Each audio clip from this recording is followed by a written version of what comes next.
All right, boys and girls, buckle up because the NFL draft is sneaking up on us real fast. April 24th is right around the corner, and the Atlanta Falcons, well, they've got us all biting our nails. Nobody knows what the hell is going on inside that front office. I mean, think back to last year. They hit us with a full-blown curveball. Just signed Kirk Cousins to a huge deal, right? Then boom, out of nowhere, they draft Michael Penix Jr. at number 8. Complete chaos. Now here we are again, sitting at pick 15 and all the noise. It's about edge rushers. The defense is crying out for help, and the experts are shouting edge at the top of their lungs. But wait. There's a spicy little twist. Word on the street, thanks to a Bleacher Report rumor, Kyle Pitts could be heading to the Philadelphia Eagles.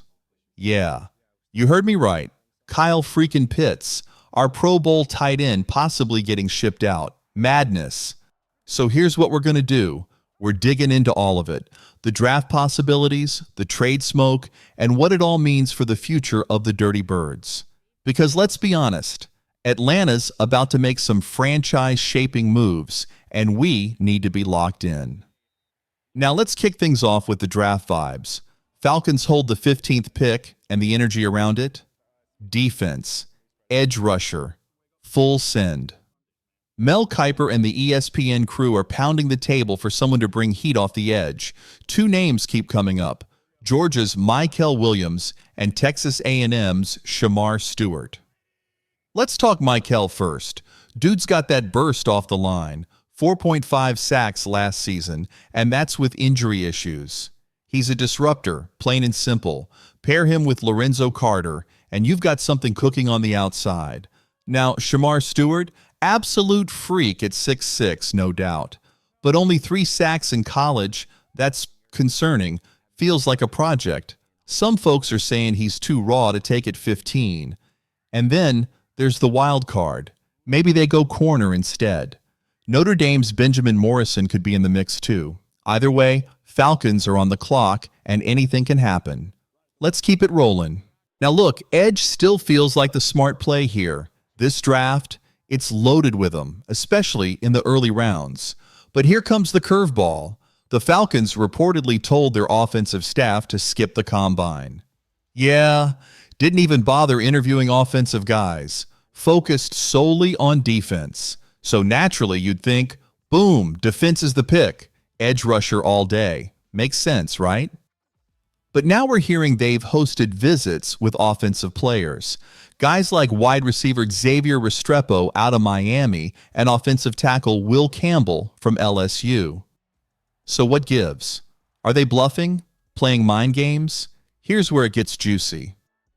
Because of how deep the edge class is, guys like LSU's Princely Umanmielen, Penn State's Abdul Carter, they could trade back a few spots, slide down to, say, pick 20, still get their guy off the edge and scoop up some much-needed picks in the process. Remember, they don't have a 3rd or 4th rounder this year. That hurts. A little trade down could fix that. Or maybe, just maybe, they throw another shocker at us. Let's say they go out and snag a weapon like Ohio State's Marvin Harrison Jr. Wait, no, he's not falling that far. But Emeka Egbuka, that dude could be there. That would absolutely juice up Penix's weapons, give him a true weapon to grow with. Terry Fontenot's a poker player, tight-lipped, no leaks. We don't know anything until the clock's ticking. Maybe this is finally the year they grab a Georgia Bulldog like Mykel Williams. Maybe they go offense again and double down on the Kirk Penix situation. Either way, nobody knows a damn thing. And that's what makes this so electric. All right. Now let's get to the absolute bombshell, the Kyle Pitts trade rumors. Bleacher Report's Brad Gagnon dropped a heater. Said the Eagles are poking around, maybe looking at Pitts as a potential replacement for Dallas Goedert. And it kind of makes sense if you look at the money. Goedert's going to carry a $15 million cap hit in 2025. Meanwhile, Pitts is sitting on a $10.8 million fifth-year option next year. Way cheaper. And no long-term commitment. The rumored deal? Something like Goddard and a 2025 or 2026 third rounder in exchange for Pitts, and maybe a late pick tossed in. Now look, I gotta be honest. This one's got my blood pressure up. Pitts was supposed to be that guy, a unicorn. He was 6'6", 250, running a 4.40. He won the Mackey Award at Florida in 2020, lit up the stat sheet with 100 catches, nearly 1,500 yards, and 18 touchdowns in college. Lance Zierlein was out here calling him a mix between Calvin Johnson and Tyreek Hill. That's how hyped people were. And his rookie year, dude made the Pro Bowl. 68 grabs, 1,026 yards. Unreal for a tight end. But since then, it's been rough. Injuries, bad quarterback play, a run-heavy offense that treated him like an afterthought. The result? Just 42 catches for 541 yards and 3 touchdowns on average the past 2 seasons. Only 10 total TDs in 4 years. Not what you want from a former top 5 pick. And now the front office is possibly thinking of moving him? Man, that's wild. But also, not entirely unbelievable. Kyle Pitts is still that dude. He's a matchup nightmare. Too fast for linebackers, too big for defensive backs. And a guy like Jalen Hurts in Philly would love a weapon like Pitts stretching the field next to A.J. Brown and Devonta Smith. You start to connect the dots, and this thing gets real spicy. Pitts, Penix, and the very identity of the Atlanta Falcons are all tied up in this moment. This isn't just about a draft pick or a trade rumor. This is a tug of war for the soul of this football team. Julio Jones set the tone in 2011 when the Falcons traded up to get him. That move was bold. It was fearless. It said, "We're going all in." Last year, the Penix pick had that same vibe. Bold, divisive, a bet on the future. Keeping Kyle Pitts? That's the same energy. It says, "We believe in the talent. We trust the upside."